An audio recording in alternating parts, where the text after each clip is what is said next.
बर' कसारि welfare autonomous council Assam सरकारनि education department जों ज' बर' थुनलाइ आफाद बर' साहित्य सभानि बिथोन बायदियै जोङो टिचार्स आरो एवारनेस अन NAP 2020 बिनि सायाव जा मोनसे सांग्रांथि जथुम गिबि खेब फार्स्ट फेज जोङो मोनबामोन दिनै जोब्बाय जों बेखेवदों बन्दाफोरा आन्सलिक गोजौ फरायसालि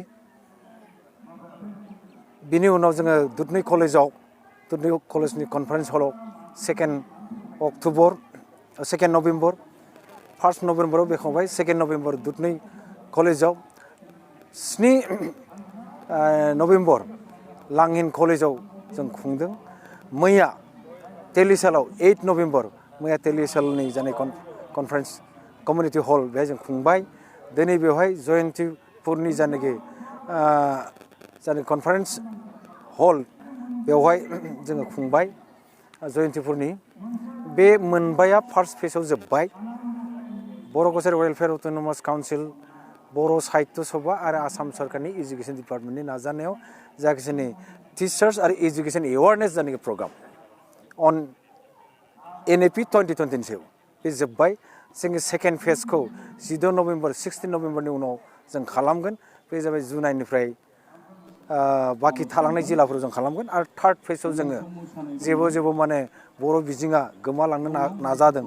गोमालांबाय बे जायगाफोराव जों खालामगोन बे जाहैबाय काउन्सिलनि मोनसे एजुकेशन पलिसि बर' साहित्य सभानि जानाखि एडभाइसआव जोङो बे मेलखौ खालामबोबाय थादों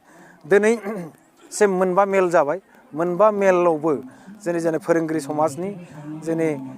गुदि फरायसालि गभर्नमेन्ट आरो भेन्चार ME स्कुल गभर्नमेन्ट आरो venture high school government and venture बेफोर गासैबोजों लोगोसे SMSC नि जानाखि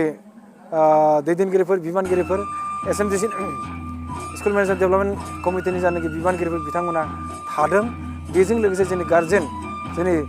गार्जेन समाजा गार्जेनफ्रा गासैबो हानायखिनिखौ थादों रायजोफोरनि जानाखि साननाय हनाय बे मोनफ्रोमबो मिटिंखौ जाफुंसार होनायाव जाबादि स्पन्टेनियासभाबे ओंखारबोदों बेखौ नायनानै जोङो नैबे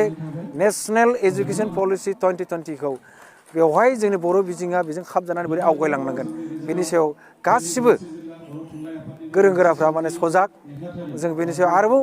बोरै माने जों मोगा मोगि जानांगोन फैनाय दिनफ्राव बे बिथिंखौ जों गासिबो सावरायबाय आं सानो बे मोनबा मिटिङा मोजां साक्सेस जाबाय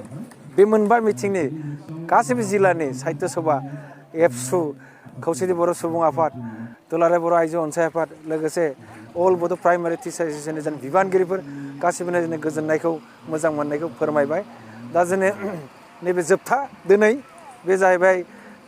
जयन्तिपुर धनस्रि साब डिभिजननि गलाघाट डिस्ट्रिक्टनि बेवहाय जोबथा मिटिं बे मिटिंनि जानाखि दा जोब्बायखौनो होनजायो दिनैनि बे मिटिङाव जाखिनि गोरों गोराया भाग लाबाय आं सानो बर' बिजोङा फैनाय दिनाव आरोबाव जोंनि जेंनाफोरखौ मोगा मोगि जानायल' नङा जों सुफुंनो हानायनि थाखाय जा मोनसे आसाम सरकारनि भारत सरकारनि जानाखि एजुकेशन पलिसि बेवहाय बर' कसारि वेलफेयर अट'नमास काउन्सिलनि पलिसि डिसिसना बोरै जानांगौ जों बरनना लानो हाबायखौनो होनदो जोङो मोनसे 10 बा 11 साननि गोजौ थाखोनि मोनसे कमिटि दागोन गाबोन समफोरनो 14 नभेम्बर खालि जों बेखौ नटिफिकेसन आउट खालामगोन जों फोसावगोन 14 नभेम्बर खालि जोङो बर' कसारि वेलफेयर अट'नमास काउन्सिलनि एजुकेशन डिपार्टमेन्ट सोलोंथाइ बिफाना मोनसे गोजौ लेभेलनि जानाय कमिटि बे कमिटियानो फैनाय दिनफोराव जोंनि पलिसि डिसिसना बोरै जानांगोन बेनि बागै जोङो सावरायबाय थागोन जों पलिसि डिसिसन बरननो थागोन एसेनो गोजोन्थों